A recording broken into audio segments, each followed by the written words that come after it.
আসসালামু আলাইকুম। আজকাল কুকিং চ্যানেলগুলোতে চোখ রাখলেই সব থেকে বেশি লোভনীয় এবং পপুলার যে রেসিপিটা চোখে পড়বে সেটা হচ্ছে পেশোয়ারি বিফ। পেশোয়ারি বিফ না রান্না করলে জানাই হতো না যে এত বেশি টেস্টি কোনো বিফ রেসিপি হতে পারে। আজকে পেশোয়ারি বিফ রান্না করার জন্য আমি এখানে 1 কেজি বিফ নিয়েছি। খুব ভালো করে ধুয়ে পানি ছড়িয়ে 1 টেবিল চামচ লবণ মেখে এটাকে কমপক্ষে 30 মিনিট রেস্টে রেখে দিয়েছি। আমি এখানে সব ধরনের মাংস নিয়েছি, তবে চর্বিটাকে বাদ দেবার চেষ্টা করেছি। সামান্য একটু চর্বি আছে এই মাংসে। 30 মিনিট পর চুলোয় একটা হাঁড়ি চাপিয়ে দিয়েছি এবং হাফ কাপ ঘি এতে অ্যাড করছি। আজকের পেশোয়ারি বিফ রান্নাটা কিন্তু এই ঘিতেই করতে হবে। প্রথমেই 1 টুকরো আদা লম্বা করে ফালি করে নিয়েছিলাম, সেটা ঘিতে ভেজে নিচ্ছি। ঘিতে আদা ভাজা করলে খুবই সুন্দর একটা ফ্লেভার হয়, যেটা আমার খুবই পছন্দ। এর সাথে 2টো পেঁয়াজ কুচি দিয়ে দিচ্ছি। পেশোয়ারি বিফ কিন্তু খুব বেশি ঘন ঝোলের করা যাবে না, যেহেতু পাতলা একটা গ্রেভি হবে, সেজন্য পেঁয়াজ কুচি একটু কম করে ব্যবহার করতে হবে। পেঁয়াজ কুচি এবং আদা কুচি ভাজা হয়ে গেলে লবণ মাখিয়ে রাখা বিফগুলো ঘিতে ভেজে নিতে হবে।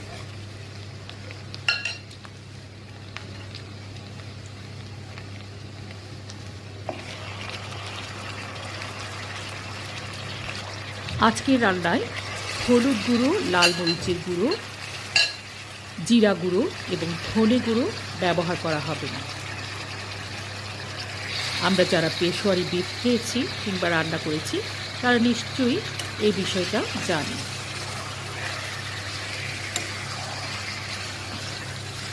ঘিতে রেখেই বিফগুলোকে ভেজে নিতে হবে যতক্ষণ পর্যন্ত না বিফের কালারটা চেঞ্জ হয়ে আসছে।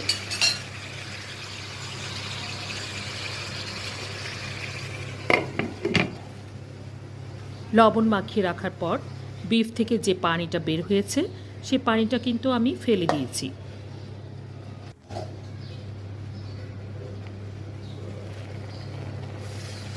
বিফের কালারটা একেবারে চেঞ্জ হয়ে এসেছে। এখন এর সাথে একে একে যোগ করছি গোল আলু। প্রথমেই খোসা ছাড়ানো বড় গোল আলু 4 থেকে 5টি দিয়ে দিচ্ছি।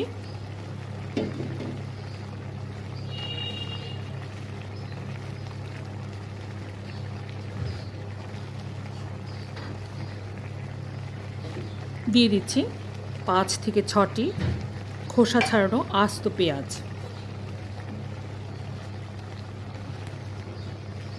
রসুন দিয়েছি 4টি, উপরে এবং নিচে একটু কেটে দিয়েছি, তবে খোসা সহ দিয়েছি রসুনগুলো। এবারে দিয়ে দিচ্ছি 5 থেকে 6টি কাঁচামরিচ, তবে লাল কাঁচামরিচ। দিয়ে দিচ্ছি 3টে পাকা টমেটো। টমেটোগুলোকেও উপর এবং নিচে সামান্য একটু কেটে নিয়েছি, তবে আস্ত রেখেছি। লাল রঙের কাঁচামরিচ এই পেশোয়ারি বিফ রান্না করার জন্য আমি আগে থেকেই সংগ্রহ করেছিলাম। এর সাথে দিয়ে দিচ্ছি 4টি নাগামরিচ। যেহেতু কোনো প্রকার গুঁড়ো মশলা ব্যবহার করা হবে না এবং সব ধরনের উপকরণ আস্ত রেখে এই পেশোয়ারি বিফটা রান্না করতে হয়, সেই জন্য আমি এতে নাগামরিচ দিয়েছি। আর দিয়ে দিলাম আস্ত বা গোটা গোলমরিচ। এই নাগামরিচ এবং ঘি এর অপূর্ব সংমিশ্রণে একটা সুন্দর একটা সুঘ্রাণ তৈরি হবে।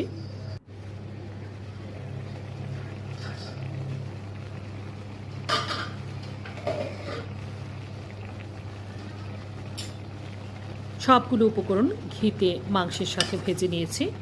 এবারে আগে থেকে করে রাখা 4 কাপ গরম পানি এর সাথে অ্যাড করছি। গরম পানি দেবার পর আমি হাফ টেবিল চামচ লবণ আবারও একটু দিয়ে দিয়েছি।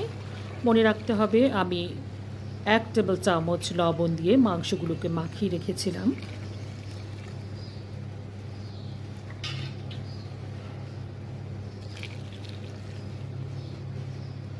আমার এই হাঁড়িটা যেহেতু এয়ারটাইট, গরম পানি দেবার পর সাধারণ হাঁড়ি হলে এটাকে আটা কিংবা ময়দা দিয়ে সিল করবার প্রয়োজন হতো, কিন্তু আমার যেহেতু এটা এয়ারটাইট হয়ে যায় এমনিতেই পাতিলটা, সেই জন্য এখানে আমি আর নতুন করে কোনো আটা কিংবা ময়দা দিয়ে সিল করিনি।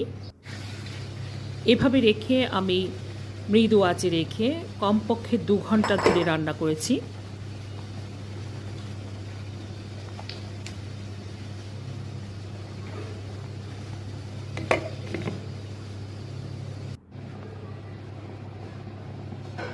দুই ঘন্টা পর অসাধারণ হয়েছে আমার রান্নাটা।